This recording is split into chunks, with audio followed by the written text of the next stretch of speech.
பாத்தியா அவன் மகன் செய்த காரியத்தை ராத்திரி பாட்டு பாடி கலாட்டா பண்ணும்போதே ஏதோ நடக்க நினைச்சு அப்படியே நடந்து போச்சு.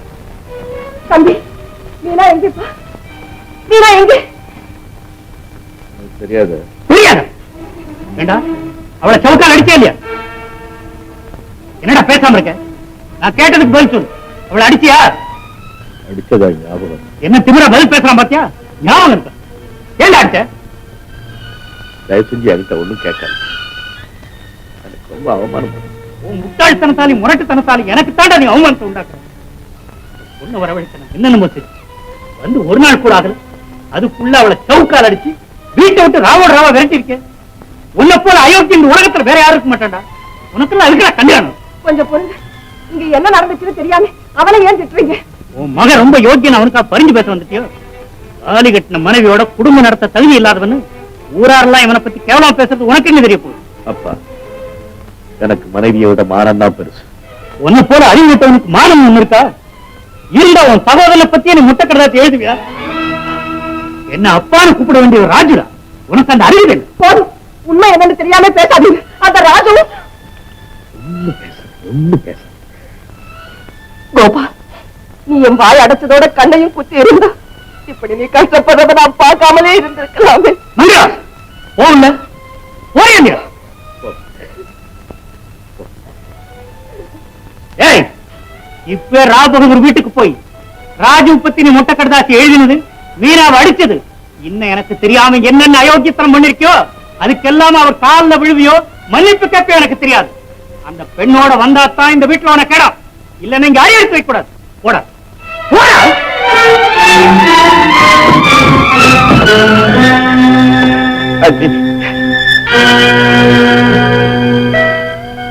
அண்ணி,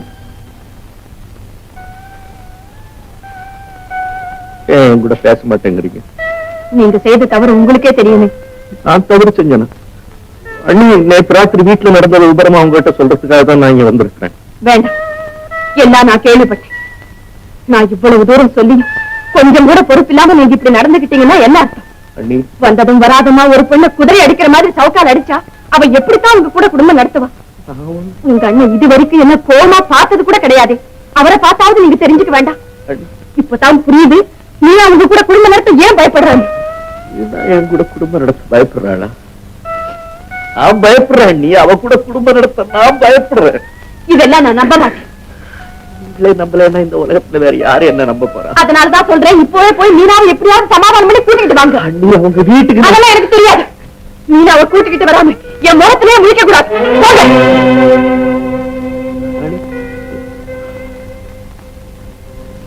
என்ன சாதாரணமா சொல்லிட்டீங்க, முகத்துல முழிக்க கூடாது.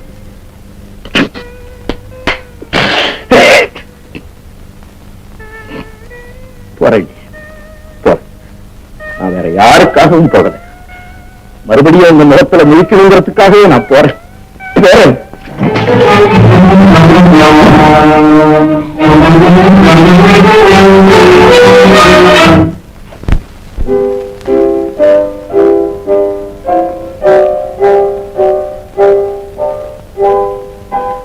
மீனா, மீனா, மீனா, நீங்க எதுக்காக இங்க வந்தீங்க? என்ன மீனா இப்படி கேட்க? உன்னை எங்க வீட்டுக்கு கூட்டிட்டு போறதுக்காக வந்தேன். ஏன் குடிச்சிட்டு வந்து என்ன அடிச்சு கொல்றதுக்காகவா? மீனா, நான் சத்தியமா சொல்றேன், என்னுடைய வாழ்க்கையிலேயே நான் குடிச்ச முதல் தடவையும் கடைசி தடவையும் அதுதான். கோதவெளியில உங்ககிட்ட மிருகத்தனமா நடந்துகிட்ட அந்த பொல்லாத கோபால மறந்துடு. உன் தாலி மேல ஆணையா சொல்றேன், இனிமே அந்த விதமான தவறெல்லாம் நான் செய்யவே மாட்டேன். என்ன நம்பு. மொட்டை கடைதாசி எழுதி என்ன தந்திரமா கல்யாணம் செய்துக்கிட்டு ஒன்னும் தெரியாத அப்பாவியான அண்ணனுக்கே துரோகம் செய்தவராச்சே நீங்க. உங்களை நான் எப்படி நம்ப முடியும்? உனக்கு மட்டுமல்ல, உலகத்துக்கே உண்மை தெரியாது. அந்த உண்மையை என் வாயால எப்படி சொல்லுவேன்? என் குடும்ப கௌரவத்துக்கு நானே எப்படி குடிந்து வந்தேன்? இதை தவிர மேற்கொண்டு எந்த விதமான விளக்கமும் சொல்றதுக்கு நான் தயாராகி. நீங்க எதுவுமே சொல்ல தேவையில்லை. நான் உங்க மனைவிங்கிறதே மறந்துடுங்க. மறக்க முடியாத நாளத்தான நான் என் மானத்தையும் விட்டுட்டு உன் முன்னால வந்து நிக்கிறேன். இதப்பா, இப்ப நான் எந்த நிலைமையில இங்க வந்திருக்கேன்னு உனக்கு தெரியாது. பெத்த தகப்பன் என்ன பேசாத நாளே கிடையாது. மீனா வளர்ச்சிட்டு வராம என் முகத்திலேயே முடிக்க கூடாதுன்னு எங்க அண்ணி சொல்லிட்டாங்க. தாலி கட்டிய மனைவி வச்சு குடும்பம் நடத்த தகுதி இல்லாதவன் சொல்லி ஊரெல்லாம் என்ன ரொம்ப கேவலமா பேசுறாங்க. மீனா ரொம்ப கேவலமா பேசுறாங்க.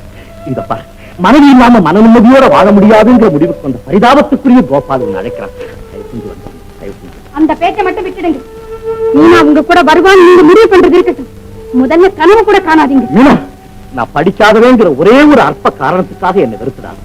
கடல் மாதிரி இருக்கிற என்னுடைய அன்பு பூரா உங்ககிட்ட கொடுத்து, அதுக்கு பதிலா உன்னுடைய அன்புல எள்ளத்திலையாவது சம்பாதிக்க முடியாதாங்கிற ஆசை, கடமை, லட்சியம் எல்லா கூடயும் வந்திருக்கு.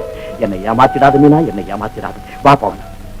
ஒரே வார்த்தை, உங்க கூட வரத்துக்கு எனக்கு விருப்பம் இல்லை. தயவு செய்து இங்க இருந்து போயிடுங்க. மீனா, நீங்க என்ன சொல்ல கொடுக்காதீங்க. போங்க வெளியில. நீ இல்லாம நான் எப்படி மீனா போவேன்? இங்க இருந்து போறீங்களா இல்லையா? இப்ப நீ வர்றியா இல்லையா? முடியாது. முடியாது, முடியவே முடியாது.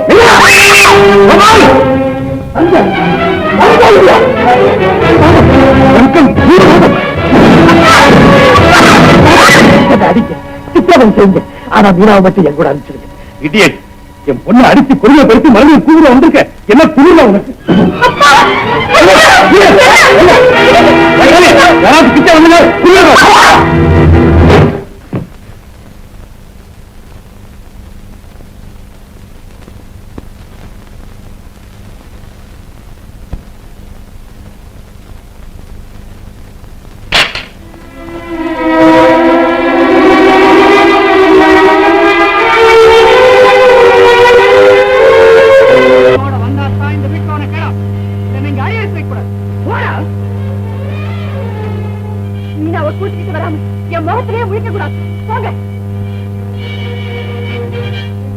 அவனை பத்தி யாருமே புரிஞ்சுக்க மாட்டாங்க.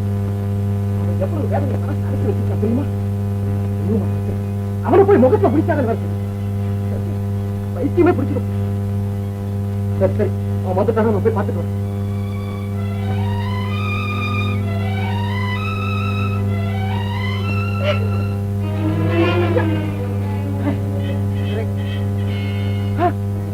என்னங்க இது நெத்தில ரத்தா? பெருகல கீழே விழுந்துட்டீங்களா? இல்ல பெருக பெருக கட்டுச்சா?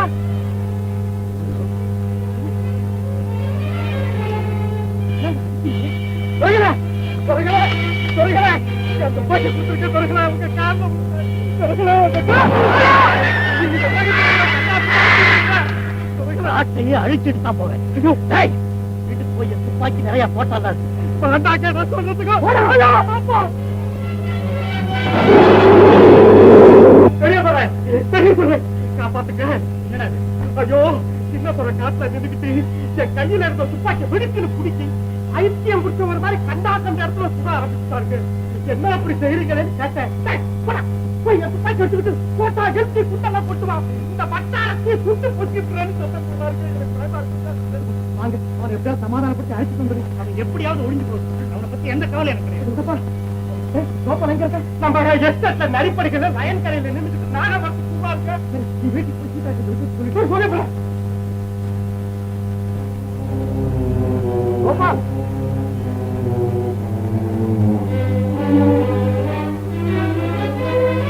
கோபால்,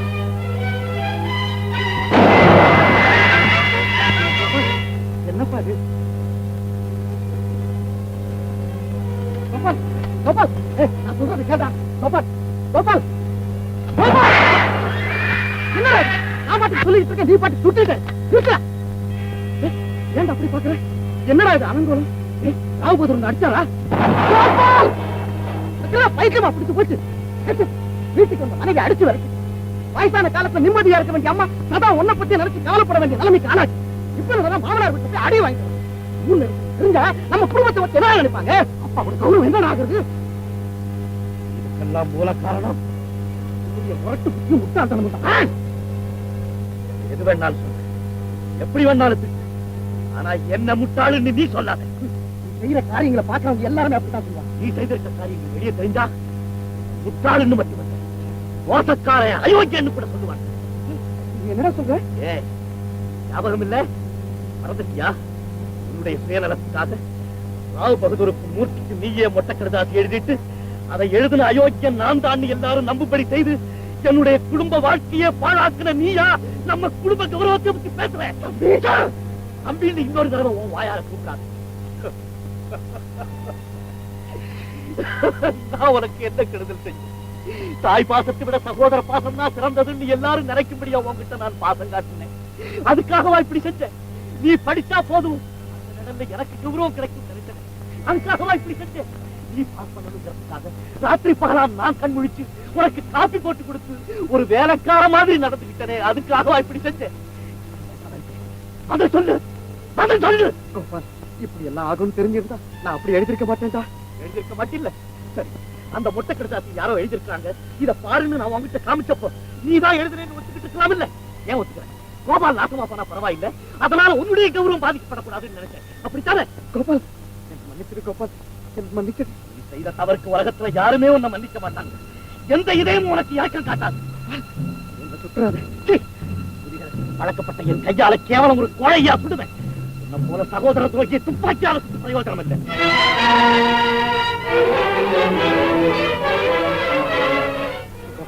என்ன சுற்றாதா? எனக்கு பயமா இருக்கிறா. உன்னை கும்பிடுறா. என்ன சுற்றாதா? கோபால் கோபால் சுற்றாத. கோபால் கோபால் சீதா சீதா ஒண்ணு கோபால் கோபால் யாருக்கு கேட்கிறீங்க?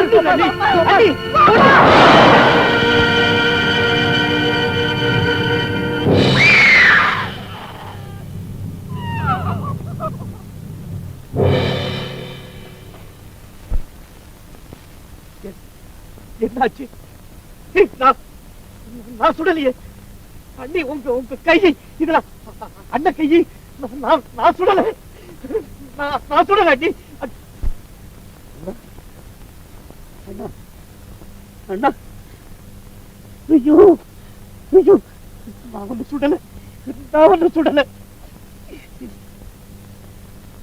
கோபால், நான் செய்த துரோகத்துக்கு இந்த தட்டம் கோபால். அண்ணா சீதா எங்க கோபால்? அண்ணி மயக்கமா இருக்காங்க. சீதா இந்த பாவிய தெய்வமா வணங்கிக்கிட்டு வந்தா. நான் தான் வாழ்க்கையை கெடுத்தவன் அவளுக்கு தெரிஞ்சா அவ சாகர வரைக்கும் இந்த வேதனையை தாங்க மாட்டான். தயவு செய்து அவகிட்ட சொல்லிடாத கோபால். சொல்லு.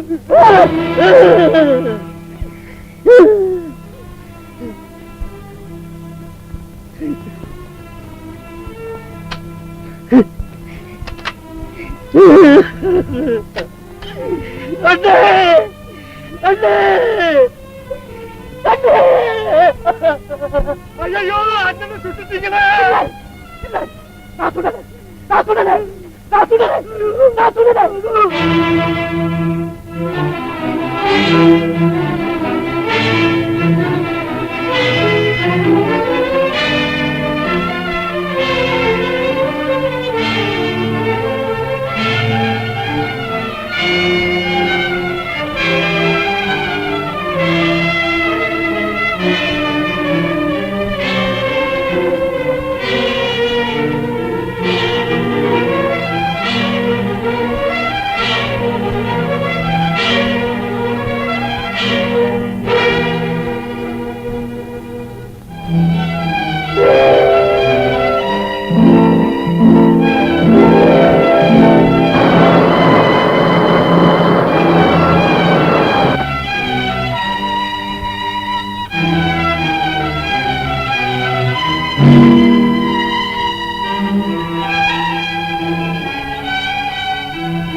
மொட்டை கடிதாசி எழுதினானா?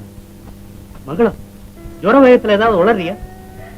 நல்ல நிதானத்தோட தான் பேசு. நம்ம குலதெய்வம் முருகன் மேல ஆணையா சொல்றேன். ராஜுதான் அந்த கடிதாசி எழுதுனது. உங்களுக்கு மட்டுமில்லை, சீதா வீட்டுக்கும் கோபால பத்தி கெட்ட விதமா எழுதிருக்கா. ஆமா, அந்த கிராம பொண்ணு நானே கல்யாணம் பண்ணிக்க வச்சுட்டப்பா. ஏன்னா நம்ம குடும்பத்துல இருந்து அங்க போய் அந்த பொண்ணை பார்த்துட்டு இப்ப வேண்டான்னு சொல்லிட்டா. என்னமோ ஏதோ நினைச்சிட்டு மற்றவங்க அங்க போறதுக்கு தயங்குவாங்க. அதனால பாவம் அந்த பெண்ணுடைய எதிர்கால வாழ்க்கையே பாதிக்கும். அதுக்கு நாம காரணமா இருக்க கூடாது பாருங்க. அதனாலதான் சொல்றேன். அந்த கடிதாசியை நிதானமா பார்த்திருந்தீங்கன்னா அது ராஜுவோட கையெழுத்துதான் அப்பவே உங்களுக்கு தெரிஞ்சிருக்கு. நம்பவே முடியலையே. ஆமா, இதெல்லாம் ஏன் இத்தனை நாள் என்கிட்ட நீ சொல்லல? உங்ககிட்ட சொன்ன தன்னை உயிரோடையே பார்க்க முடியாதுன்னு என் வாயை கட்டிட்டான். உங்களை கையெடுத்து கும்பிடுறேன். அவசரத்திலையும் ஆவேசத்திலையும் கோபால் தான் குற்றவாளின்னு அவரை குடும்பப்படுத்தினது போல இப்பவும் ராஜுவை கொண்டது அவன் தான் தீர்மானம் பண்ணி என் பிள்ளைய கைவிட்டுடாதீங்க.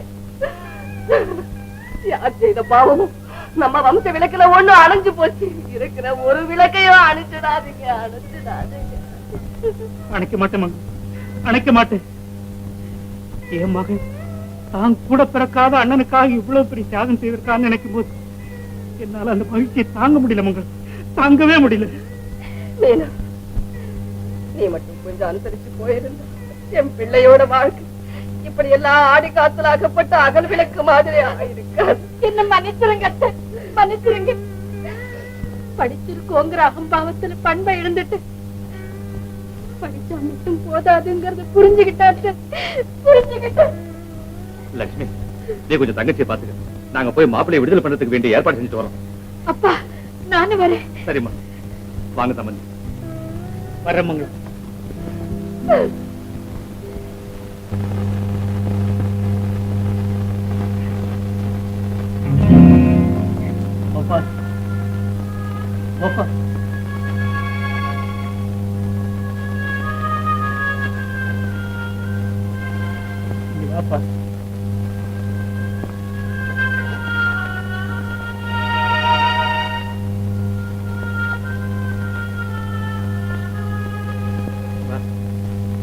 பாக்குறாவு மீனா வந்திருக்காங்க.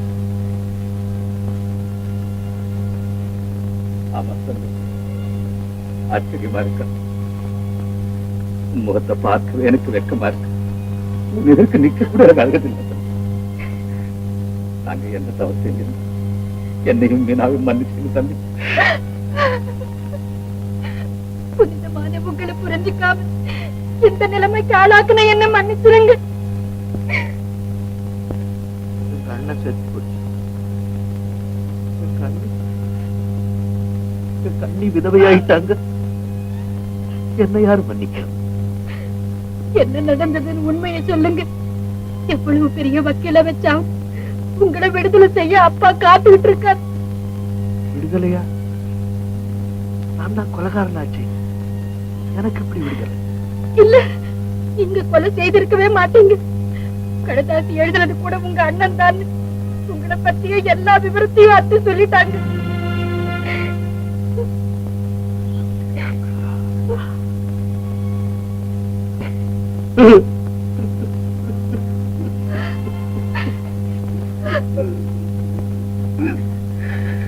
நான் இந்த விஷயத்தை யார்கிட்டயும் சொல்லாதேன்னு அம்மா கிட்ட சொல்லி இருந்தேன். வெளியே சொல்லிட்டாங்களா? நீங்க எல்லாருமா சேர்ந்து எனக்கு ஒரு உபகாரம் செய்யணும். என்னப்பா செய்யணும் சொல்லப்பா. இந்த மொட்டை கடுதாசிய அண்ணன் தான் எழுதினாருங்கிற விஷயத்தை தயவு செஞ்சு யாரும் அன்னிக்கிட்டு சொல்லிடாது. அவ்வளவுதான். போயிட்டு வாங்க. போயிட்டு வாங்க. வாப்பா. மேற்கொண்டு ஆக வேண்டியதே கவனி.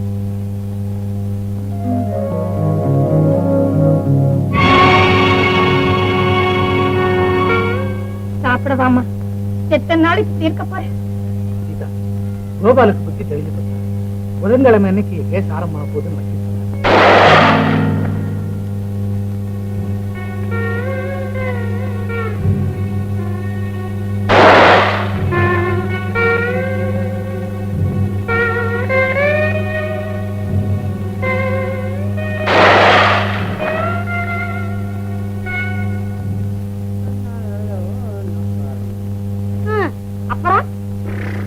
அப்புறம் என்ன, கோர்ட்ல கேஸ் நடக்க போகுது. கொலைக்கு முக்கிய காரணம் யார் தெரியுமா? யாரு? உங்க புருஷன். உங்க அப்பா ஓட்ட கேமரா. அடப்பாவி, நானாடா காரணம்? என்ன யார்? ஜமீன்தார் பையனுக்கு கல்யாணம் பண்ணி வச்ச அவங்க வீட்டுல குழப்பத்தை உண்டு பண்ண கொலை நடக்கிற அளவுக்கு கொண்டு விட்டுருக்கீங்க. கூண்டுல எடுக்கிறேன்னு சொல்லுவான் போல இருக்க. சொல்லத்தான் போறேன், உங்களை உள்ள தள்ளத்தான் போறான். இந்த சிங்கத்தை தான் முதல் சாட்சியா போட்டிருக்கான். ஐயோ வேண்டாங்க, நான் உங்களை பர்சனலா கேட்டுக்கிறேன். எங்க அப்பாவை எதுல எடுத்து விட்டுறாதீங்க. ஓ வாயால சொல்றதுனால எடுத்து விட மாட்டேன். ஆனா ஒரு நிபந்தனை. சரிண்டா, ஒன்னே பண்ணனே பேச முடியுது பாக்கலாம். கை கொடுங்க, கை கொடுங்க. என்னுடைய நேர்மையை பாக்குறாருந்தா உங்க மகளை கோர்ட்டுக்கு அனுப்பி பாருங்க. இவ்வளவு அழகா சாட்சி சொல்றேன். போகுது. நாம அப்புறம் போய் கவனிப்போம். கோட்ல என்ன பேசுறாங்க செய்யறாங்கன்னு. இந்த சைடுல வந்து வா. இந்த சைடுல வந்து இங்க வந்து உட்காரேன். உடம்பு சரியில்லை. கோபாலின் கையில் இருந்தது இந்த துப்பாக்கி தானே? ஆமானுங்க, இது ஏன் துப்பாக்கிங்கோ? கொண்டாடான்னு புடுங்கிக்கிட்டாருங்க. உங்க கேட்டா கொடுக்க மாட்டேன்ட்டாருங்க. அவரை நீ எங்கே சந்தித்தாய்? நான் பண்ண காட்டுல உள்ள நரிப்படுகை இல்லைங்க. அவர் உன்னிடம் என்ன சொன்னார்? ஓடு போய் என் துப்பாக்கி எடுத்துக்கிட்டு தோட்டா நிறைய கொண்டு வான்னு சொன்னாருங்க. இந்த காட்டையே அழிச்சுக்கிட்டு போவேன்னு சொன்னாருங்க. நான் ஓடி போயிட்டா தாங்க உளுமே. நான் இந்த காட்சியை இரண்டு கேள்வி கேட்க விரும்புகிறேன். கோபால் உன்னிடம் கேட்ட பிறகு நீ தோட்டா கொண்டு வந்து கொடுத்தாயா? நான் கொண்டு வந்து கொடுக்கலீங்க. பயந்துகிட்டு ஓடி போய் ஜமீன்தார் ஐயா கிட்ட சொல்லி விட்டாங்க. நீ போகலாம். நாட்டையே அழித்து விட்டுத்தான் போவேன் என்று கூறக்கூடிய அளவுக்கு வெறி உணர்ச்சி கொண்டிருந்த கோபால் ராஜுவை ஏன் சுட்டிருக்க கூடாது? ஒரே குடும்பத்தில் பிறந்து வளர்ந்து ஒன்றாக பழகி உடன் பிறந்த அண்ணன் கூட இப்படி இருந்திருக்க மாட்டான் என்று வாழ்ந்து காட்டிய சகோதரனையே சாகடித்திருக்கிறார் என்றால் மற்றவருடைய உயிருக்கும் இவரால் ஆபத்து உண்டாகாது என்று எப்படி சொல்ல முடியும்? ரத்த தாகம் கொண்ட இத்தகைய கொலை வெறியர்களை சும்மா விட்டு வைத்தால் சமூகத்திற்கு அழிவு ஏற்படும். எனவே கணம் கோட்டார் அவர்கள் குற்றவாளிக்கு தகுந்த தண்டனை வழங்குமாறு கேட்டுக்கொள்கிறேன். இவரான மணவாளனை விசாரித்த வரையில் அவர் தோட்டா கொண்டு வந்து கொடுக்கவில்லை என்பது மட்டுமல்ல, ராஜு வருவதற்கு முன்பே கோபாலின் துப்பாக்கியில் தோட்டா இருந்ததா இல்லையா என்பதே நிரூபிக்கப்பட வேண்டிய விஷயமாக இருக்கிறது. அது மட்டுமல்ல, இவரான கோபால் ராஜுவின் மீது அளவு கடந்த அன்பு வைத்திருந்தார் என்பது குடும்பத்தில் அவரை பற்றி விசாரித்த விவரங்களிலிருந்து நன்றாக தெரிகிறது. ஒன்றுவிட்ட அண்ணனுக்காக தன் உயிரை தியாகம் செய்ய துடித்துக் கொண்டிருந்த உத்தமமான ஒரு தம்பி இருக்கிறார் என்றால் அது நிச்சயம் இந்த கோபாலாகத்தான் இருக்க முடியும். இந்த உண்மை ஊர் ஜனங்களுக்கு நன்றாக தெரியும். அத்தகைய அன்பின் திருவுருவம், பண்பின் சிகரம், பாசத்தின் மறுபிறப்பான இந்த கோபால் தன் அண்ணனை திட்டமிட்டோ திடீரென்றோ குறிபார்த்தோ கொடிய நோக்கத்துடனோ துப்பாக்கியால் சுட்டு கொலை செய்ய எந்த விதமான நியாயமும் இல்லை. எனவே கோபால் குற்றவாளி அல்ல என்று நான் குறிப்பிடுகிறேன்.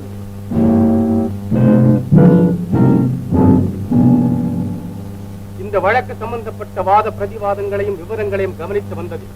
கோபால் ராஜுவை சுட்டுக் கொண்டது உண்மையானால் அந்த உண்மையை அறிந்தவர்கள் மூவர். ராஜு, கோபால், ராஜுவின் மனைவியான சீதா, இவர்கள் தான் அந்த மூவர்.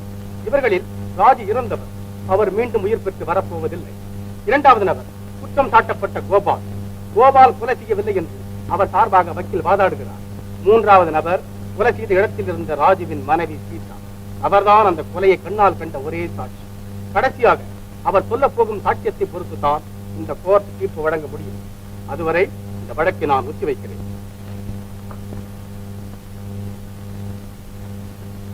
சொன்னதை கவனிச்சீங்களா? இனிமே நாம செய்யக்கூடியது எதுவுமே இல்லை. உங்க மகனுக்கு கிடைக்க போறது விடுதலையும் அல்லது தூக்கு தண்டனையும் சீதா சொல்ல போற சாட்சியத்தை பொறுத்து தான் இருக்கு. மூர்த்தி, நான் உன் தங்கச்சி சீதாவை பார்க்கறதுக்காக வந்திருக்கேன். அந்த சம்பவத்துக்கு அப்புறம் சீதா யாரோடவும் பேசுறது, வேளா வேலைக்கு சாப்பிடுறது, சரியா தூங்குறது, சதா ஏக்கத்தோடவே இருக்கு.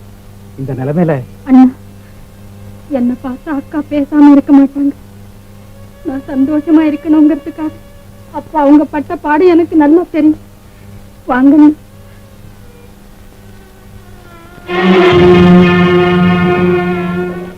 சீதா, உன்னை பார்க்க ராபவூர் ஒரு மகள் வந்திருக்காங்கம்மா. ஆமாம்மா.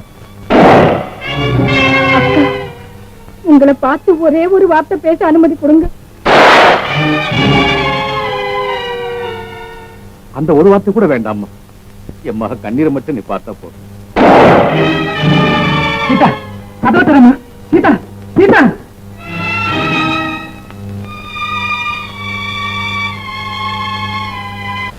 சீதா, சீதா, சீதா.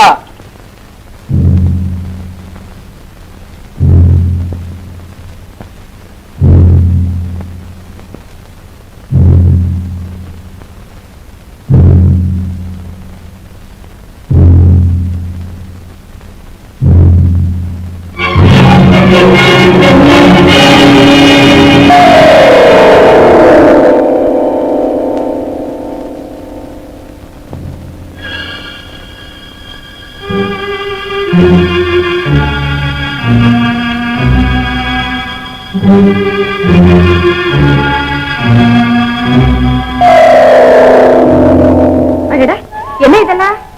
அண்ணன் கோட்டுக்கெல்லாம் பொத்தான் இல்ல, புது பொத்தான் தச்சுக்கிட்டு இருக்கேன். இதெல்லாம் நான் செய்ய வேண்டிய வேலை, நீங்க ஏன் செய்றீங்க? இந்த வேலையெல்லாம் எனக்கு ரொம்ப பிடிக்கும். உட்காருங்க அத்தை, நீங்களும் சாப்பிடுங்க. இருக்கட்டுமா, என் பிள்ளைகளுக்கு நீ பரிமாற அழகு நான் பாக்குறதே போதும். அம்மா, அண்ணியோட சமையலுக்கு சாப்பிடலையே, சாப்பிட்டு உன் சமையலோட நல்லா இருக்கு. சரிதான், இனிமே சாப்பாட்டுக்கு இங்கேயே வந்துருதே இருக்கு.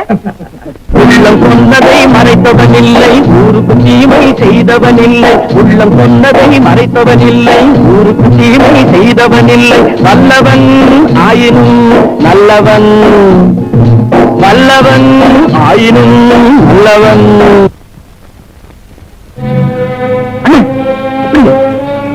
அப்படியே அசையாது.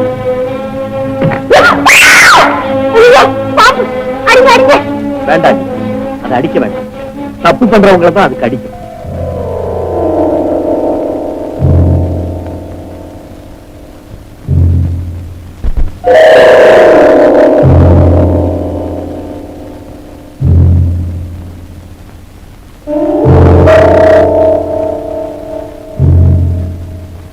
கொலையை பற்றிய விவரங்கள் உங்களுக்கு நன்றாக நினைவிருக்கிறது அல்லவா?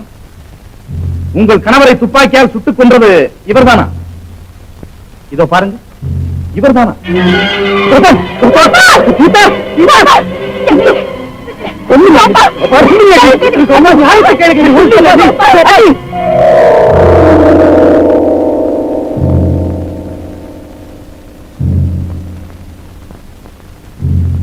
தயவு செய்து என் கேள்விக்கு பதில் சொல்லுங்களம்மா. இவர்தானா உங்கள் கணவரை கொன்றது?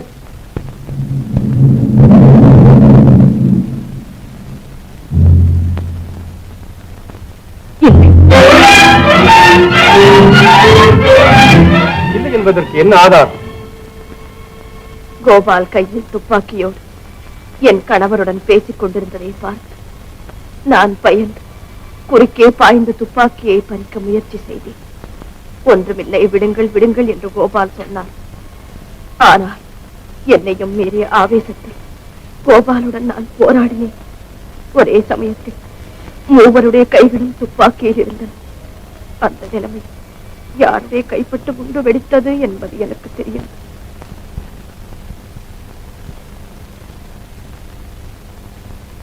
சீதாவின் வாக்குமூலத்திலிருந்து கோபால் இந்த கொலையை செய்யவில்லை என்று கருதி அவரை நான் விடுதலை செய்கிறேன்.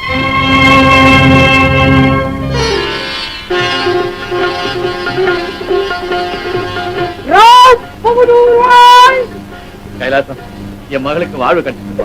இன்னொரு சந்தோஷமான விஷயம் உங்ககிட்ட சொல்ல போறேன்.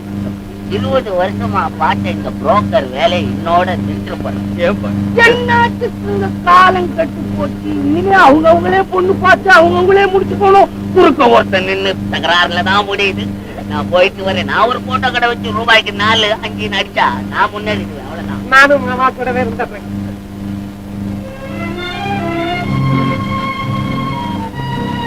அச்சா,